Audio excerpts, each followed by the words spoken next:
જોઈ રહ્યા છો લોકમૈત્રી ન્યૂઝ। હવે જોઈએ અગત્યના સમાચાર।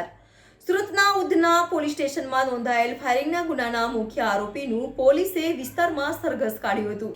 સુરતના ઉધના પોલીસ સ્ટેશનમાં નોંધાયેલા ફાયરિંગના ગુનામાં મુખ્ય આરોપીનું પોલીસે વિસ્તારમાં ડર દૂર કરવા માટે સરઘસ કાઢ્યું હતું। ઉધના ખાતે આવેલ ફાઇનાન્સરની ઓફિસમાં ફાયરિંગ કરનાર આરોપીઓનું સરઘસ કાઢવામાં આવ્યું હતું। ઉધના પોલીસ દ્વારા આરોપીઓનું સરઘસ કાઢી રોપ જમાવતા આરોપીઓની શાન ઠેકાણે લાવી હતી। સમગ્ર વિસ્તારમાં જેસી કરની તેસી ભરનીનું પોલીસ દ્વારા ઉત્તમ ઉદાહરણ રજૂ કરાયું હતું। Reporter Sunil Ganjawala, Lokmaitri news, Surat.